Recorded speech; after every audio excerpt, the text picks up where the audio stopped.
సుమారుగా 30-40 సంవత్సరాల నుంచి పేరుకుపోయిన చెత్తది ఇక్కడ ఉంది.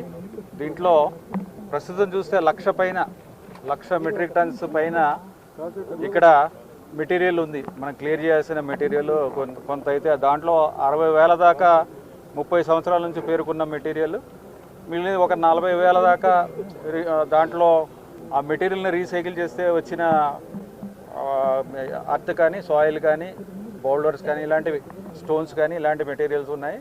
కొంతవరకు ప్లాస్టిక్ మెటీరియల్స్ లేకపోతే దాన్ని సిమెంట్ ఫ్యాక్టరీస్ ఫ్యూయల్గా ఉపయోగించుకోగలిగిన మెటీరియల్ ఇవన్నీ ఉన్నాయి. ఇవన్నిటినీ ఒక 3-4 నెలల్లో వీటిని క్లియర్ చేయాలనే ఉద్దేశంతో మేము చర్యలు తీసుకుంటున్నాము. అలాగే మొత్తం మీద ఈ సిస్టమ్ అంతా కూడా ఒక సైంటిఫిక్గా చేసి ఇక్కడ ఇలాంటి వాసన రాకూడదు. ఇంత మంచి బ్యూటిఫుల్ లొకేషన్లో ఒక మంచి డ్యామ్ పక్కన, డ్రింకింగ్ వాటర్ డ్యామ్ పక్కన ఇలా సైంటిఫిక్గా మేనేజ్ చేయకపోతే ఇబ్బందులు వస్తాయి. దీన్ని సైంటిఫిక్గా మేనేజ్ చేయడానికి కూడా ఒక కన్సల్టెంట్ని తీసుకుంటున్నాము. ఆ కన్సల్టెంట్ ఈ మొత్తం అంతా సిస్టమ్ స్టడీ చేసి దీన్ని సైంటిఫిక్గా ఒక డంపింగ్ యార్డ్ చేయాలనే ఉద్దేశం ఒకటి ఉంది మాకు.